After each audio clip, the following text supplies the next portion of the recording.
I'll also ask you to hold your questions to the end, please. You can make a note of it, and you can jump in later and ask, or you can put it in the chat.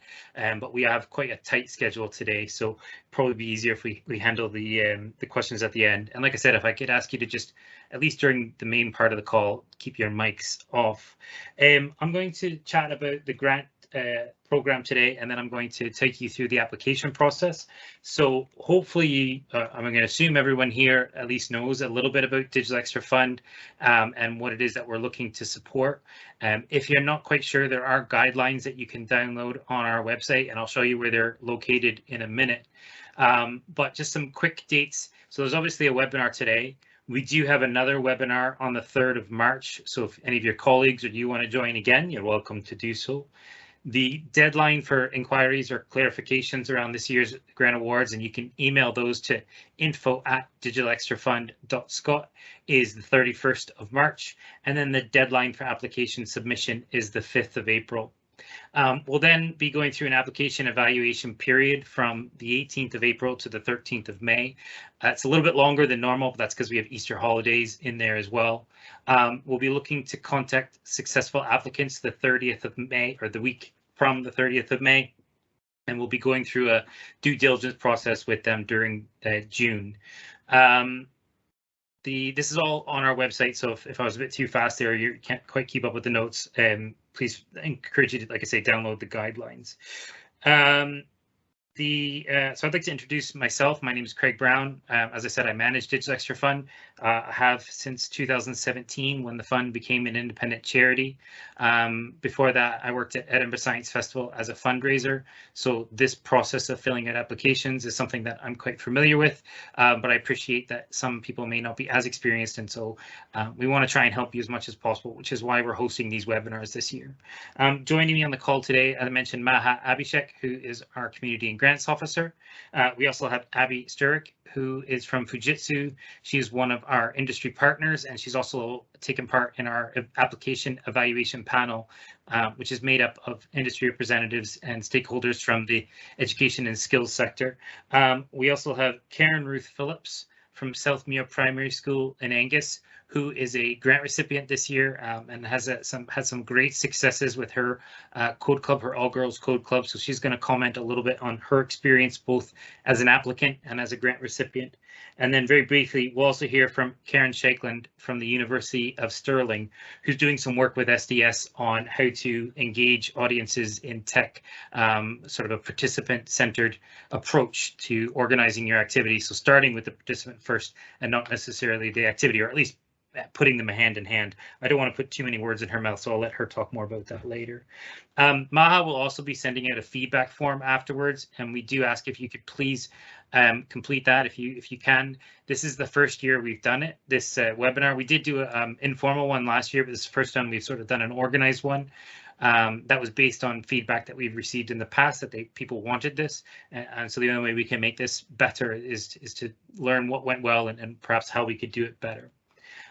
So the plan for today, I hope it goes well, is to actually complete an application online and go through the process online so that you can actually see how it happens. This is the first year that we've had the application online. If you applied previously, you knew it was a Word document. You had to download, complete, and email back in. It was a bit of a faff. So we have actually put the application online today. What I'm going to do is I'm going to share my screen now and hope that this actually works for you as I go through. So this is our website. If you haven't been to it, it's digitalxtrafund.scot, extra spelled with an X, and you'll see a tab up here called Apply Now, which you'll click on. And then Maha, by the way, if something's not working, I can't tell, so please drop me a text or a message in the chat. Then if you scroll, there's some copy there as to what it is that we're looking to support. And if you scroll down to the bottom and you click on apply here, it will open a new tab, which is just loading there now. And again, some more information. There's the webinars where hopefully most of you or some of you will have seen that. And that's how you got here today. There's that email address I mentioned earlier. Here's some useful resources, including the framework that I was talking about that Karen's been working on. And then here is the guidelines, which again, I strongly recommend that you read before you complete it. And here's a Word document. Now, the reason why we've included the word, sorry, yes. Can you zoom in? It's hard to see the screen. Can you please zoom in? I can for this part. I'm not sure if that'll work for the application, but I can certainly try. Thank you, Val. So the reason why we've still included this is because as you're going through the online form, you can't see what the next questions coming up are. So by having the Word document still, it allows you to see what questions there are and sort of plan your application a little bit better. But then if you click on this, it'll open another tab, which will actually take you into the application form. So as I said, I'm just going to complete this as if I'm actually doing the application. I won't put real answers in. It'll just be very quick, snappy answers. But because some of these are actually required, I do have to complete it. So you can apply for up to £5,000. The minimum is 500. And then there is some criteria here to ensure that you are actually eligible to apply. If you cannot answer yes to all of these, then unfortunately you would not be eligible to apply. Once you click next, you'll then need to actually complete some information. And like I said, I'll just do this very quickly. And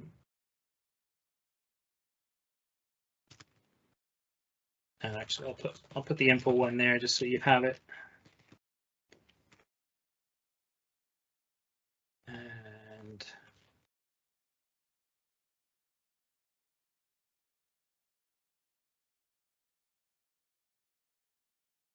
that should be. No. The first time we've done the application process online.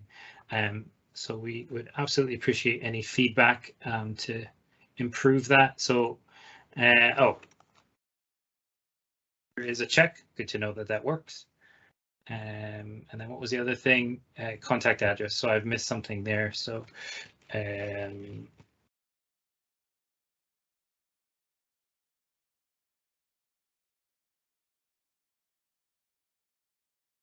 so if you are a previous grant recipient, we do ask you to complete this section here, previous grants. If you're not, you can leave it blank. The other option here is the activity partners. We do ask that you complete this section as well, and you can click this little plus symbol if you need to add more. The reason being is that when we send out the list of applicants to the evaluation panel, we also list all the activity partners, and then they have to come back and declare any conflicts of interest.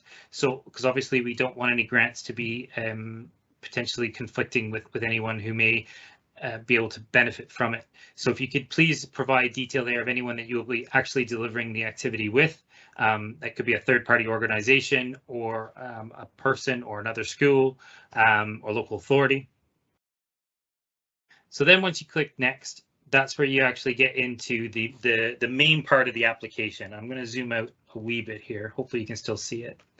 For those of you that completed this before, you'll see some slight differences, but for the most part, it is the same application as previous years. One of the changes is that for this first question, we used to just ask for a project summary. And what we found was that a lot of people talked about not only potentially what their project will be doing, but also they talked about why their organization might be a good organization to deliver it, or their school might be well placed to deliver the activity. They might talk about past activities.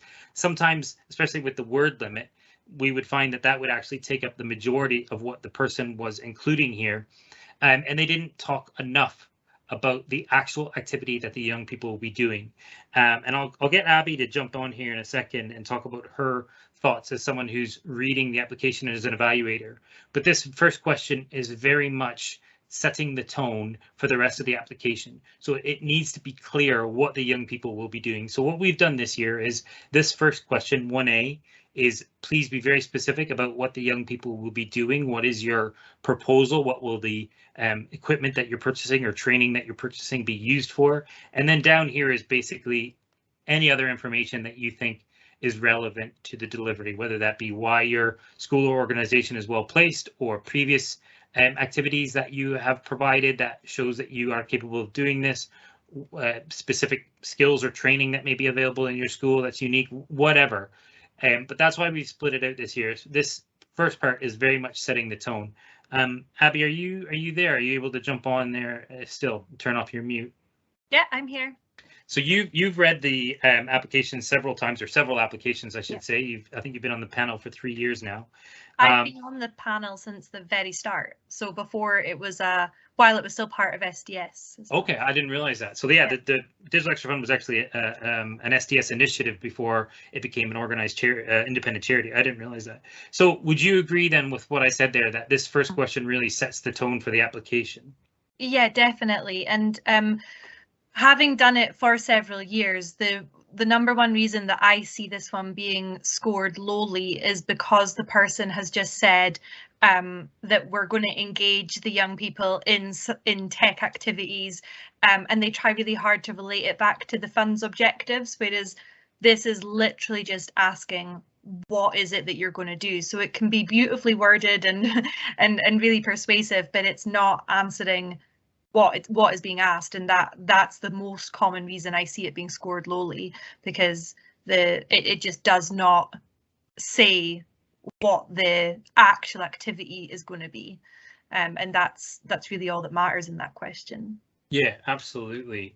So I think, and this is for every question, but again, because this one's so important, what I always suggest, and this is because my background has been fundraising, is if you can, read your application to someone who's not in your bubble, or not in your bubble is a different term now, but not in your colleagues. And if they understand what it is that you're trying to deliver, then, and what the young people will be doing, then it's probably been answered well. Because people like Abby join us as volunteers. Their day job is not anything to do with the education sector necessarily, and so they are really reading this from scratch, and so what you put here is quite potentially all they know about your activity. And so ideally we would love to fund everything, just because clearly there's a need to do that, but at the end of the day, we go through this process to try and identify the ones that have put the most thought or effort into what it is that they're going to deliver. So I'm just going to quickly, like I said, not actually put anything in here, just something to get past the required function. So there is a word count for both of those.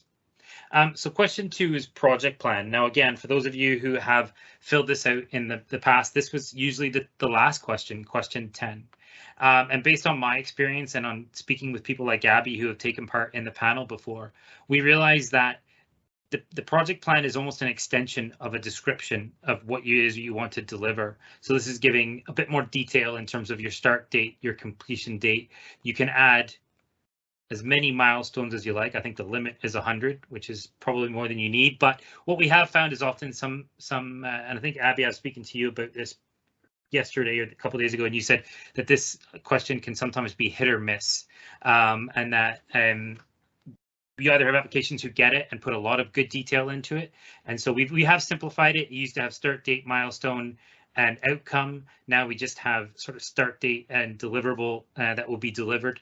So hopefully that's a bit easier. But we placed up here in bold: planning, procurement, training, delivery, and evaluation stages. So to say something like this will be delivered on a fortnightly basis is not enough, if I'm honest. That does not give anything to the planning or procurement stage or the training. It does speak to the delivery, but it should be an extension of this first question, where it talks about what activities it is that you will be actually delivering and when. We have some clubs that we support use the same or engage the same pupils all year long, and so therefore their project timeline might be quite a bit longer or a bit more complicated, whereas you have some that sort of do a cohort of young people, but they deliver it for the same program 4 times over the year, and in which case you're basically repeating your project timeline 4 times. But that's fine. That gives us a good idea, and the evaluator a good idea of what it is that you're looking to deliver. So I think that's key to try and, like I say, remember that there's more than just engaging young people on a weekly or fortnightly basis. That there's a lot more. The procurement one, especially if you're a school or a local authority and you're having to go through your local authority's procurement office, often we see applications that sort of give a week or two for procurement, unless you have the authority to purchase, say, through Amazon or something.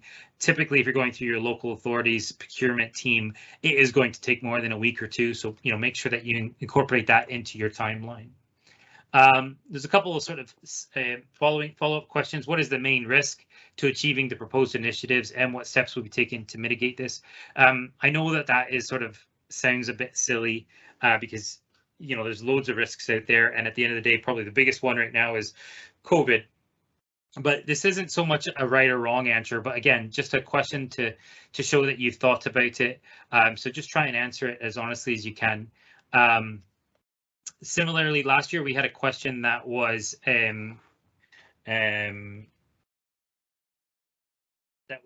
all about remote learning, and it was an independent question. This year we made it sort of a smaller question because last year obviously we didn't know what was going to happen with COVID.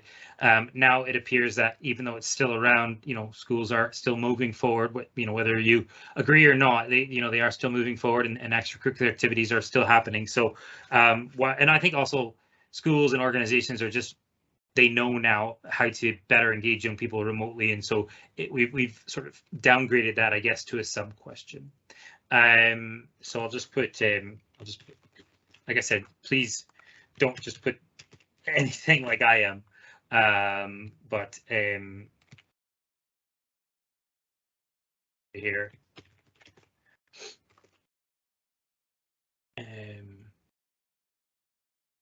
just pick any dates. Oop. Didn't work.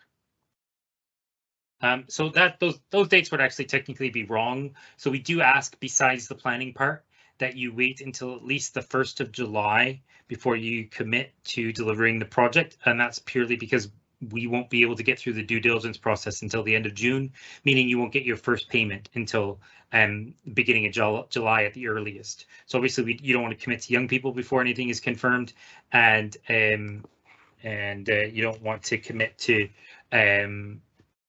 purchasing anything before the funding is confirmed. So that's why we say, it needs to be delivered from the 1st of July. It could be August when schools go back. Similarly, we ask that your targets and outcomes, which you'll outline later on, that you count them right up until the 30th of June next year, which is more or less the end of the academic year. So question 3 is objectives, and this is the one that Abby sort of mentioned earlier, that people sort of tried to shoehorn these into the first question, and I think that was a very accurate statement. We have changed the objectives slightly this year as well. We had, I think, 9 objectives previously, so we've now reduced that down to 6, and we've tried to break it down so that they're a little bit easier to understand. So we basically have one core objective, which you can find in the guidelines. And again, we've broken this up to try and make it easier. So this first one is, how are you going to achieve the core objective? And we ask that you please make sure that all activities achieve the core objective. And then the fund's secondary objectives, these are a variety of different objectives. So it may be that you don't achieve them all, and that's fine, but we'd like you to sort of at least talk about how you could potentially achieve some of them. So that's question 3. I don't think there needs to be a lot more said on that, but again, if you have any questions at the end, or you want to send us an email, please feel free. So question 4 is your targets and outcomes, and I'm going to talk a little bit here about the evaluation process. So I've mentioned Abby has taken part in the evaluation panel previously. Last year we had 35 people on the panel. About 2/3 of them were from industry, about 1/3 were from the education and skills sector. Each panelist is given a allocation of applications, and each of those allocations is different. So every panelist has a different allocation of applications. At the end of the day, every panelist will get the same number of applications, more or less, and every application will get read by, last year it was 4 because we had more panelists than previously. The year before that it was by 3 panelists, and they're read independently and they score them. I meet with all the panelists before they receive any applications, and I take them through the scoring process, and I'll do that with you here now. So it's the exact same thing. We asked them to go in and to score each question between 0 and 4. This is outlined in the guidelines as well. What it maybe doesn't say in the guidelines, or it perhaps should, is that what I asked them to do is to basically give every single question a 2 before they ever read it. And so that's the starting point that I asked for them to start from. If they read it and there is no answer, or it really just absolutely has not answered the question at all, unfortunately that would be a 0. And I'll be honest, if you get a 0 in a question, usually the scores are such that you probably won't be successful. So you do need to at least answer all the questions. If you answer it, but it's not quite what we're looking for, or doesn't quite answer the question, then it would be a 1. If they answer it and it ticks the right boxes, but it's not necessarily given any additional information, that would stay as a 2, which is good. That's average. If the panelist reads it and they think it's a really good answer and there's some additional information in there, it's a 3. And as I say to them, to give a 4, really, you know, either as a parent or an aunt or an uncle or someone who just was a kid at one point, if you've read that answer and you're like, this sounds amazing and I want my child, or I wish when I was a kid I could have taken part in that, then the applicant has probably gone enough above and beyond to achieve a 4. And so that's if it basically enacts an emotional response, then that's a 4. I know that can be a bit wishy-washy, but that's why we have multiple panelists evaluating each application as well. So this question, for example, if you were to give the targets and outcomes as say 100 people in Edinburgh, and it should do it over there. No, because let's say I'm a school and I can't deliver it in another local authority. If you were a third-party provider that was able to deliver anywhere in Scotland, you would tick the yes there, and it might be that because we have 10 applications for Glasgow, we ask if you can deliver your project in Angus instead, or something like that. That's not to say that you would have to, but it just gives us that flexibility in case we can. Let's say they're all going to be primary. And again, it should add up there. So obviously, the breakdown by local authority and breakdown by age should be the same. And then let's say we're going to go with 50-50. And then that should be 100% there. That if you answer all those, then that's a 2. You've given all the right information, and that's great. But if you were to proactively target areas of high deprivation, or proactively target areas with a remote rural classification, and the definitions of both of those can be found in the guidelines, and they're based on definitions from Scottish Government, or if you are proactively targeting groups underrepresented in the digital tech sector, i.e. girls and young women or minority groups, then you click on one of these, and you can provide evidence as to how you will achieve that. If you're able to provide sufficient detail here, then that's how I would suggest that becomes a 3 or a 4. And this one in particular, this is the one that I mentioned Professor Karen Shanklin's been working on with SDS. So I'm going to stop sharing for a second, which is good. And I'm going to show what she has been working on with SDS. Just pull it up here. Right, I think that is it. Is that yeah. Brilliant. So Karen, I'll hand it over to you if you want to just talk people through this as what you've been working on. Brilliant, thanks Craig. So my group with Edinburgh Napier University and SDS, as Craig said, we're looking at what things really work in terms of activities to get specifically young women into tech. And so we did a study last year, and what's come out of that is this participant-centred planning approach. So we've got this nice kind of best practice card that Craig's shown just now, with a kind of nice coloured blobs that helps you think about all the different components. The framework's a bit more than that. There's a number of checklists that sit behind this, and they're to help you think about all of those different components. So what we found was really important was, as it might suggest, participant-centred, thinking about the participants first, thinking about what is the change you want to see in those participants through the course of your activity, because it's really easy to focus on your activity and not think so much about the people and how they'll be changed by that. So the idea here is to really focus on those participants and to focus on the evaluation, so that you're thinking about not only what the changes you want to see, but also how, when you've done your activity, you're going to be able to prove that change happened in some way. So you see a lot of orange and green in the diagram, so that's about the participants and about the evaluation steps. But round about that we've also got the things that you need to do. You need to think about your strategic aims. You need to think about how do you engage the participants to come and take part. We've called that promotion in our diagram. The activity itself, that's at the centre. We also were specifically interested in role models. So I think anybody that you put in as leading an activity can potentially, or you're supporting that activity, can be a role model in some way. So we're not just thinking about the kinds of things where you have, you know, a famous woman in tech who speaks about her life, that sort of thing, but just the fact that you have a bunch of ordinary people who do tech, and you can see that tech people come from all sorts of backgrounds and so on. So role models have that feature as well. And then again, at the end, think about your participants, how have they changed and how you evaluate that. So the idea is this is not something that you have to use. We're trialing this at the moment, and we'd very much like you to use it, and we hope it would be useful to you to use it.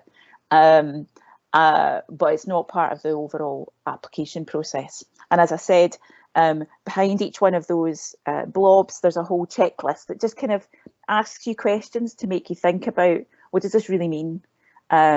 So hopefully they should prompt you to think a little bit more deeply. And that should help you answer the questions that are on the DXF form.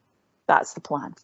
Brilliant. Thank you, Karen. And yes, so as she mentioned, there is a lot more detail behind this. It isn't just a diagram, and those can actually be downloaded on that page that has the links to the application now. So if you want to download that and read a little bit more about it, you can. Similarly, there is a toolkit that was created by Coder Dojo Scotland about 6 years ago now, Claire Quigley, that was at the time funded by Digital Xtra Fund as well, on how to engage more girls and young women in tech. So that we've sort of put those two documents side by side on the page because they are similar. I think, Karen, correct me if I'm wrong though, but this is not just for girls and young women, but this would be for any groups that you are trying to target.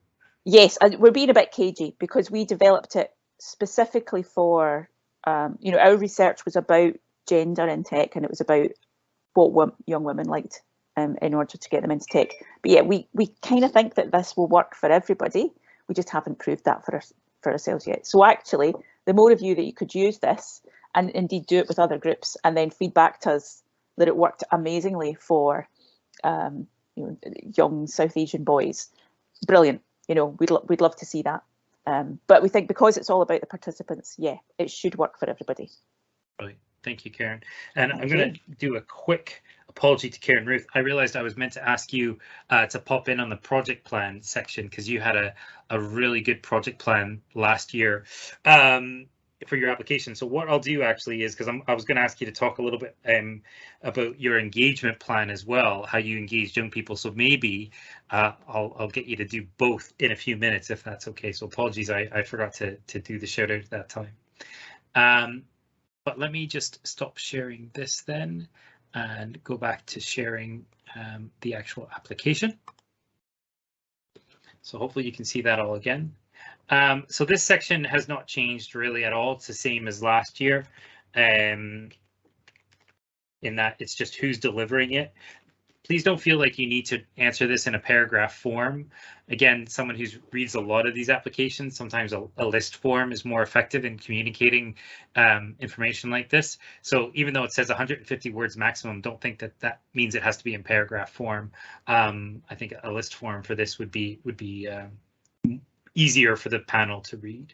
The only other thing I think I'll say is if you are listing activity partners at the beginning where I mentioned it before, I would try and ensure that those partners are reflected here so that as a person reading the application, you know this is kind of how those partners are involved in the project, and this is kind of the place. Obviously, you can highlight it elsewhere as well, but this is a place to sort of give a little bit more of that detail as well.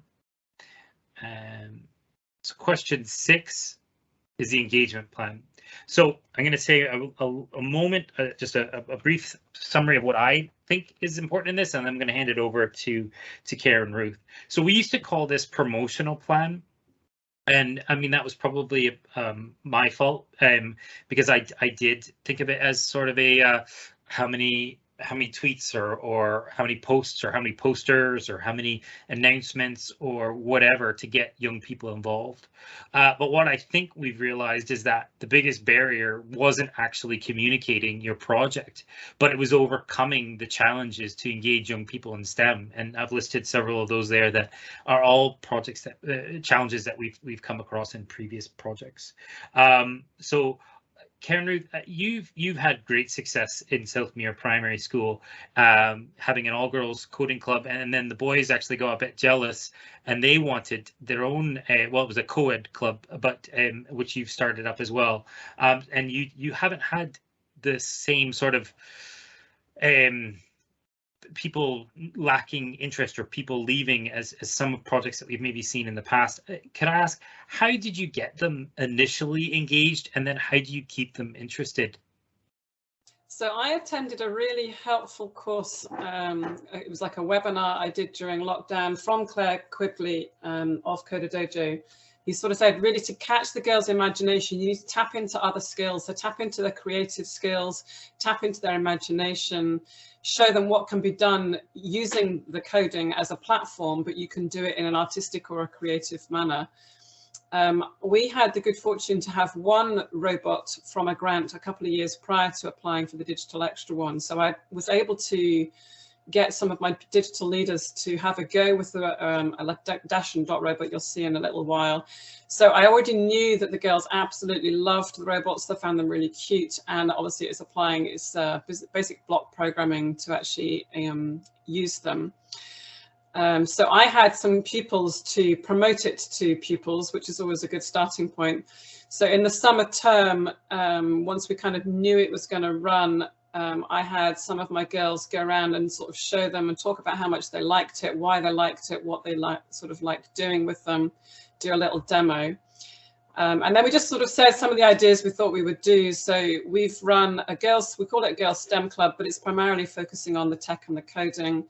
And we've been programming these rather cute robots. We had a Christmas competition, a Christmas dance-off. We called it Strictly Come Dashing at the Christmas. So there was a kind of a competition element. They had to program their robots to dance to the Christmas music. We've moved on this term to doing some VexGo robotics, and then we're going to do some microbits after Easter. So it was really just to give them ideas that you could do the creative stuff with the coding involved. And once I'd got a few girls kind of enthusiastically selling it to the other pupils, it kind of grew arms and legs from them, really. They were all excited. By the time we started in the August, they were asking, when is it starting? When is it starting?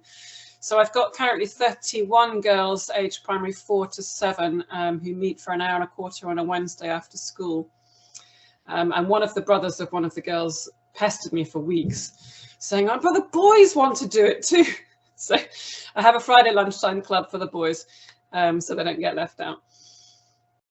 That's brilliant. So yeah, so I had it was really from Claire's inspiration, creative ideas, suggesting to them at the beginning, which I then put on my plan, my engagement plan. What would you like? So I mean, I've got a detailed plan. Do you want me to do the plan now or plan later, the weekly plan?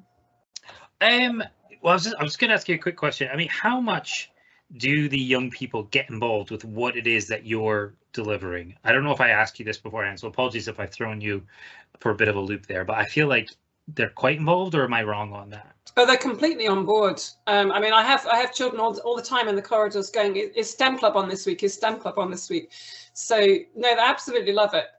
It's a talking point in the playground. It's a talking point around the school. There's still, the enthusiasm is still high. We're halfway through and it's still high.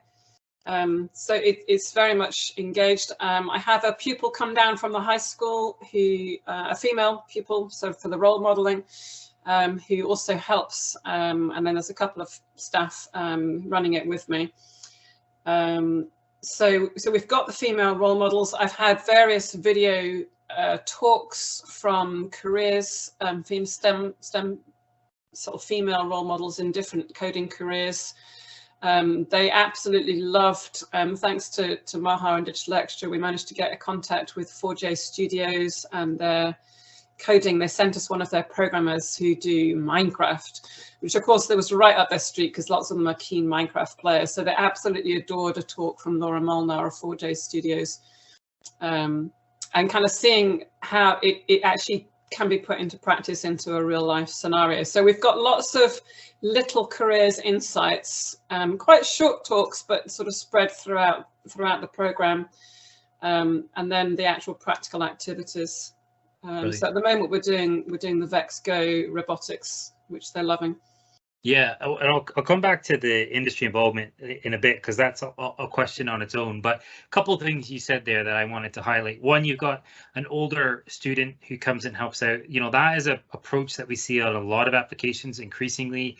I know Maha's a big proponent for young STEM leader, getting recognition for those pupils that are doing that as well. But having older digital leaders in a school helping out with the younger ones is something that's quite common, or, you know, if there's not a pandemic, you know, getting secondary to come down and help out sometimes with the primary schools. That is something that is brilliant, because it takes some of the pressure off the teachers or the other educators who are delivering it also. But then those young people, when they become the older pupils, they can become the digital leaders. And so that's something we've really seen implemented really well. Yeah, Karen, if I stop sharing, and Karen, if I stop sharing, are you able to show your project plan? Do you have it ready there? Yeah, sure, I have it. So a little throwback to question 2, apologies. But I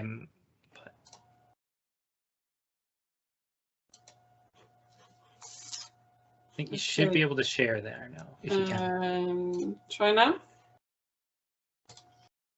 Yep. Brilliant. So this is kind of developed a little bit from my application form, but the bare bones of it was there on the application form. So I did a really helpful course with, it was DYW originally, who put me in touch with Futures for Schools and the Young STEM Leaders, STEM Ambassadors websites, where you can register an interest in getting female STEM people, for example, to talk to your children by video call at the moment. So I had already got a couple of links from registering with Futures for Schools and from STEM Ambassadors, and I'd got them kind of put into my weekly plans. So far we had a virtual talk from Ashley in Orkney, who is a STEM ambassador, about coding for marine surveys. Sorry, Karen, can you zoom in a bit? I can try. Thank you. Try that better? That's maybe too much. Yeah, try that. So the yellow ones are the careers insight events. So I had a STEM ambassador from Orkney who does coding for marine surveys early on. Laura Molnar was through Digital Xtra, 4J Studios about Minecraft. Katie Gall from CGI about cybersecurity. We've had Stuart Mills, that one wasn't a female one, but he had a fascinating talk on space products, and that's local. He's actually got local people in his company. I've managed to rope in my cousin, who's going to talk to us next week on software engineering. And Amanda Ford's going to give us some games design. Again, a contact of a contact from Amazon Robotics. And then there's some really great career cards on the Primary Science Teaching Trust website. We're going to look at some of the career cards, again, female role models, career cards. So these are not the whole session, but they're like maybe a 20-minute talk at the beginning. Those ones haven't been yet developed. Still got Maze is still work in progress. So I started off by doing an initial attitudes questionnaire, which was basically a Microsoft form. I can show you. I looked at attitudes. So how much do you enjoy coding at the moment? How would you rate your coding skills at the moment? How confident are you as an individual? What skills do you think you'll need for coding? How do you cope in terms of resilience if something doesn't work? how are you feeling about starting, and any other comments. And then I've come back to that for my midterm report. I've adapted a similar one, and it gives you some quite good overview. And we also looked at the beginning about career surveys. So what were I was trying to see how many stereotype views there were. Actually, they were pretty good on females being able to do most roles, but they were unclear about what jobs use STEM skills. So we've managed to fill some of the knowledge gaps on that one. And we're hoping to target sort of how likely they are, obviously, to choose digital skills options. So that kind of gave me a good base point of reference for statistics for reporting. And then I used a similar for the midterm report. So you'll see it's fairly roughly outlined, but we've done code.org course and Dashn.robots throughout, and then we're doing VexGo at the moment. And we're going on to microbits after Easter. That's really helpful. And there's a question in 2 questions about evaluation, so we'll come back to that at that time as well. I think what else is important to sort of mention there is that's quite an in-depth project plan, and trust me, from my perspective, I really appreciate that, but they don't always have to be that in depth. However, looking at it like that week by week basis, I think is helpful, and it does provide structure. And you saw some points there on Karen-Ruth's project plan that was basically like code.org, code.org, code.org. That's fine. It doesn't have to be something new every week. In fact, there's been a few projects where they try and do that, and they realize that the young people want to sort of get a better grasp on some of the previous week's lessons as well, so they've had to slow it down. Also, Karen-Ruth's application, you can see there, she's done something that a lot of applicants do, where they take a variety of different types of tech and use that to engage young people, and that actually is probably very common, especially at the primary level. The other type of application that we receive is sort of those that are all in on one particular type of tech, whether that be First Lego League or Vex Robotics or Apps for Good. And so they invest all of their time in that. And that is not better or worse.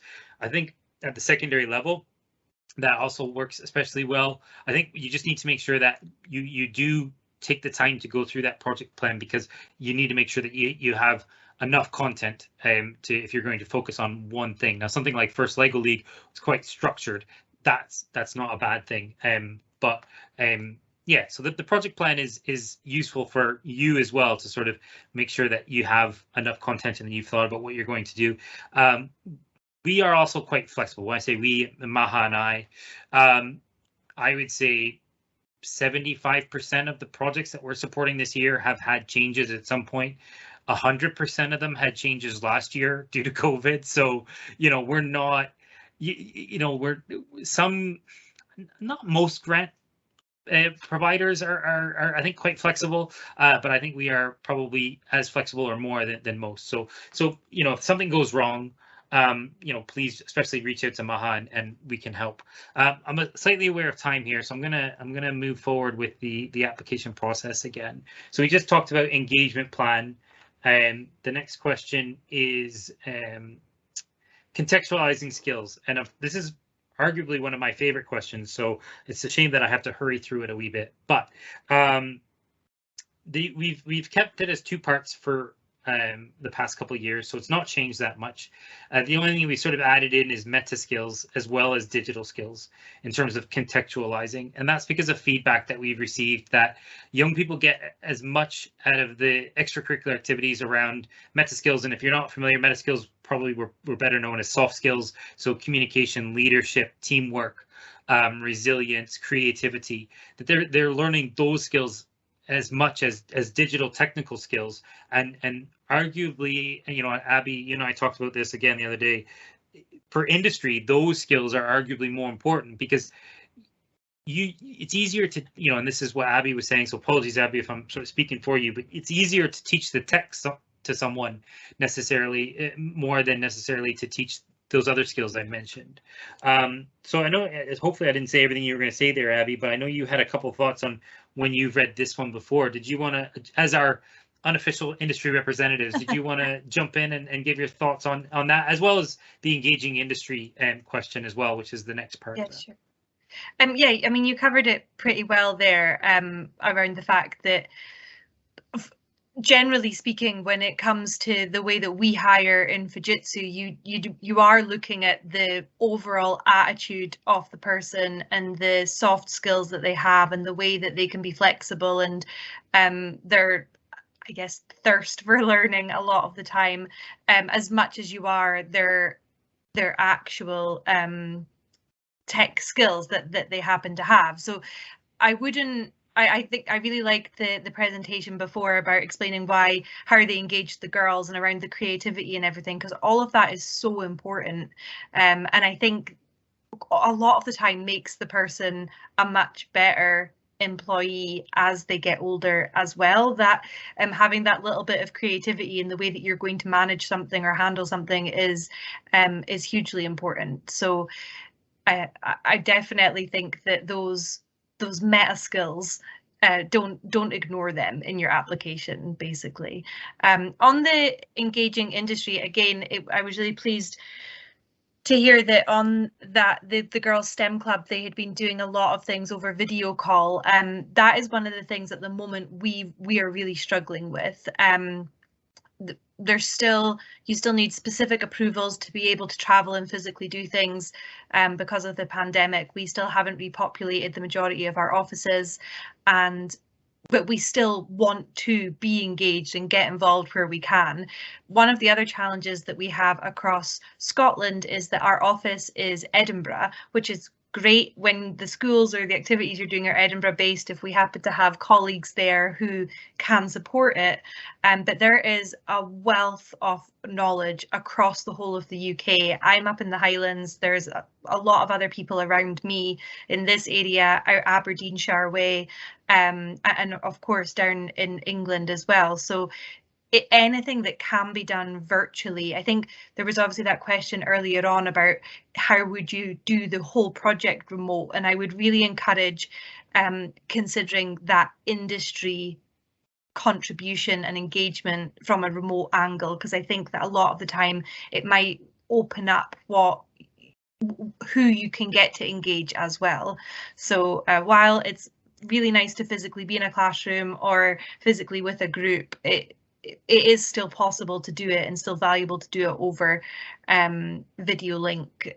So that would be one thing that I would definitely make sure you consider having the capability to bring industry into the classroom in that way.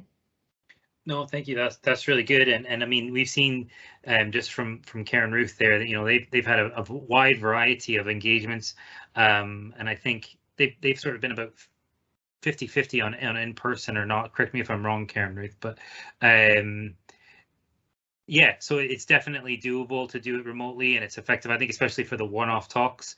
I think if anything, the pandemic has sort of showed us the opportunities don't always have to be close by to take advantage of them. So to be honest, this is my sort of, this was not originally sort of part of Digital Xtra Fund when I started managing it. I sort of brought this to the fund as something that we wanted to do because our grant recipients were saying that they want to work more with our industry partners, and our industry partners were saying they wanted to work more with our grant recipients. And I saw the value of context and of project-based learning. So I could honestly talk forever about this question and give you so many examples, but unfortunately, I'm aware we only have about 9 minutes left, so I'm going to move forward. But thank you, Abby. So evaluation, Karen-Ruth talked about this a bit, but I'll very briefly just sort of top up what she said there.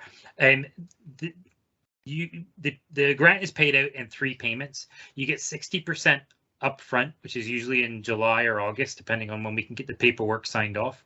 You get 30% at the midpoint evaluation, which is at the midpoint of your project or no later than Christmas, and you get 10% at the end when you submit your final evaluation. So there's 2 things to remember that's important about that. One is cash flow. You might need to create a project plan that if you can't afford to buy the 40% of equipment that you don't have funding for up front, if you can't get money from the school budget, knowing that the funding will come from Digital Xtra Fund eventually once the project evaluation is completed. But if you can't do that, then make sure that you only buy the 60% of equipment that you can buy at the beginning.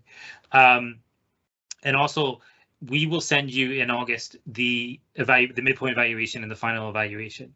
So you'll know what type of information that you will need for those. So, and ideally we'll have pre and post in that, so you can sort of measure if you've had some sort of impact on the young people during the year. And I know, Karen-Ruth, you did some surveys there and you saw that there was a measurable increase in tech and a measurable confidence with tech, and that those surveys allowed you to do that. Now, not everybody has to do that necessarily, that level of technical surveying of the young people, but I would argue that that is probably the easiest, because it does allow you to see what it is that you've actually had an impact on. I won't talk too much about that. If you do want to see the evaluations from last year, Maha, maybe we could, I think maybe we could actually put them on our website. That might not be a bad shout. Now, they might change slightly this year, but we can at least give you an idea of the type of information we're looking for. I think what's key is in the final evaluation, please don't feel that you can't tell us if something didn't work or something failed. You know, Abby and I, again, we talked about this the other day. In business, failure is often one of the biggest learning tools in terms of when you're at the end of a project and you're talking about, you know, what you might want to change for next time. It's great to celebrate the successes, absolutely, but please be honest with us and yourself on what may have not gone as well, and don't worry, it's not going to impact the grant in any way unless you just basically can't deliver it, in which case hopefully we will have known that before the final or even the midpoint evaluation. So I would just very quickly, Craig, I know you don't have much time, but on just what you were saying about the failure, I thought that earlier on the one where you have to note risks as well. I think that one thing you notice with the applications is that people seem to think that noting a potential risk or noting again about the failures within the evaluation stage is seen as a bad thing.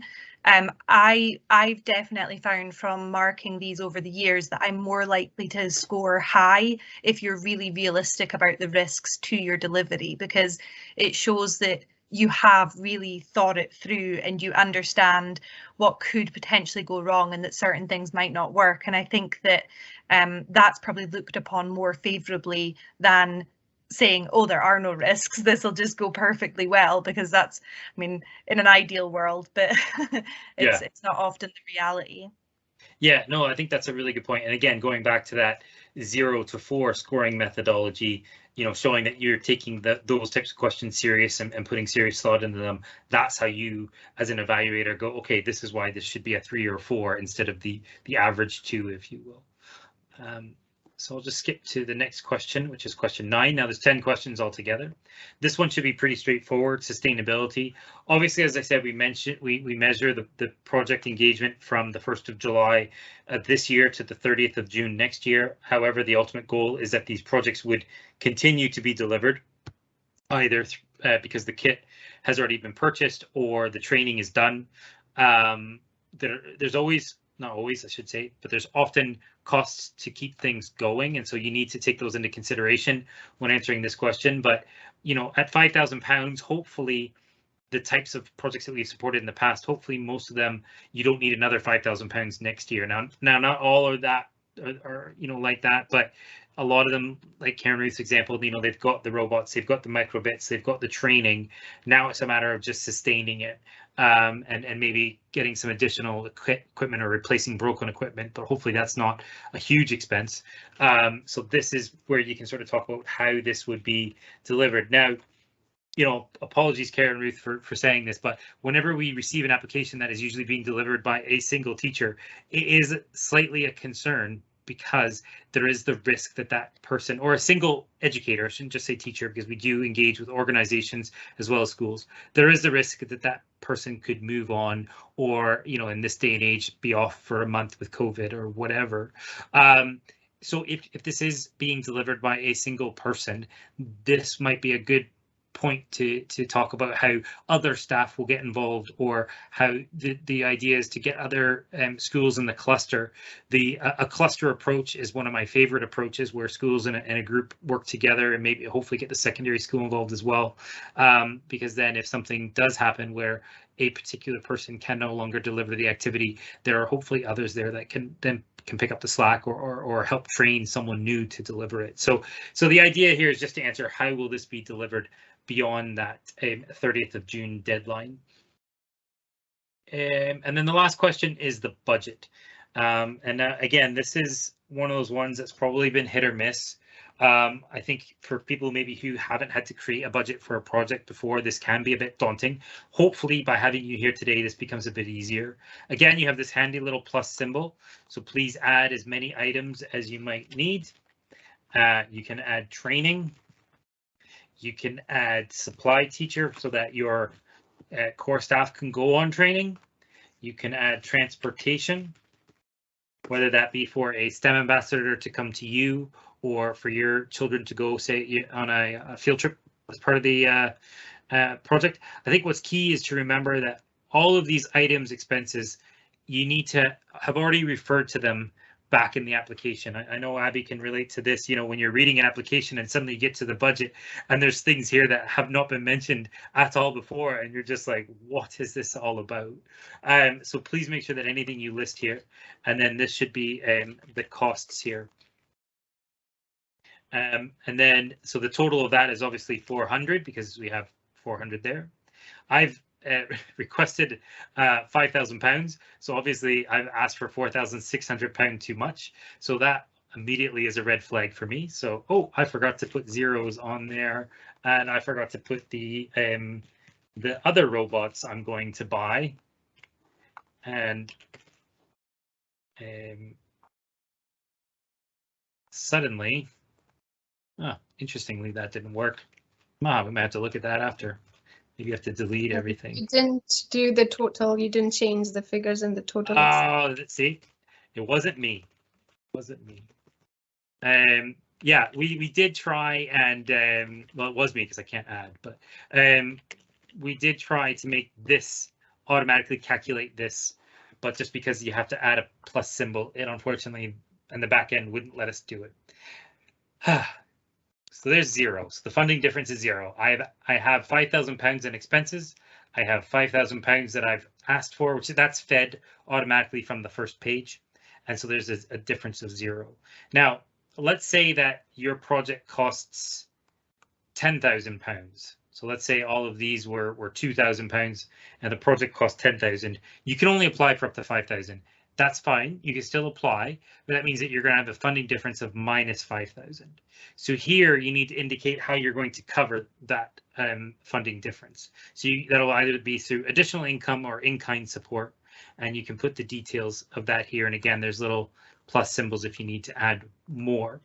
At the end of the day, we really want the projects to be sort of, you don't make money off of them, obviously, but we obviously don't want you have to pay out of pocket to run this, and then that should calculate the difference between your expenses and your grant amount automatically there, which is zero. So that's good. That means I don't have any money outstanding.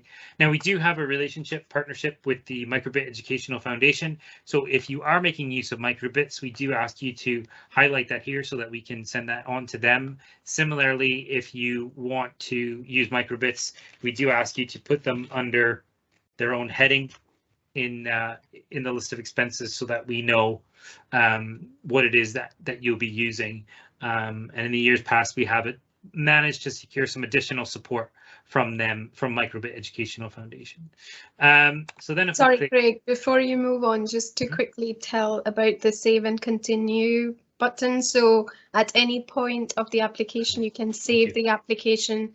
You'll get a link to your email, which you can save somewhere and come back at the same point to just fill up the rest of the application. So if you're doing it over a period of week or over a period of a month, maybe, you can save and then have a link with you. But just be aware the link expires within 30 days. So make sure you come back to the same link within the 30 days. So the save and continue there at the bottom would be useful to continue the application later. Sorry. Yeah, and the first few times that Maha and I did this, this did go to our spam folder. So just be aware of that. If you don't see it in your inbox straight away, it might be in your spam or junk folder. So I'm going to click next. You saw there I had an error. And that's because I didn't put 0 into the additional income or the in-kind support. So even if you don't have any of that, you still need to put a number in there. So these are our partners. Obviously, I need to give a quick shout out to them. They actually are who pays for the grant. We are not a commercial operation, so we don't actually make any money through commercial activities. So all of the funding that we give away is donated by these partners, so we're very, very pleased with that. Very, very proud to work with them. And like I said, part of Maha's role is to actually facilitate engagement between those partners and our grant recipients, as well as other industry organizations that we can help you with. So I won't go into more detail, but basically there's some questions there just around, do you agree with our privacy policy and et cetera, et cetera. We do have a protection of children policy as well, so please make sure you have a read of that.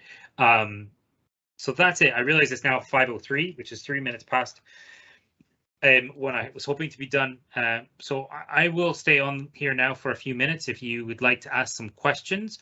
Otherwise, I appreciate if you need to leave, in which case drop us your question via email and we can answer it that way. Thank you very much for coming today. Really appreciate it.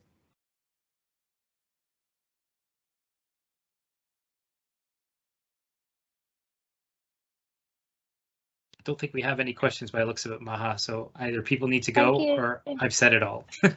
Oh, Nicola, I think we have a question. Yeah, Nicola, do you want to go ahead?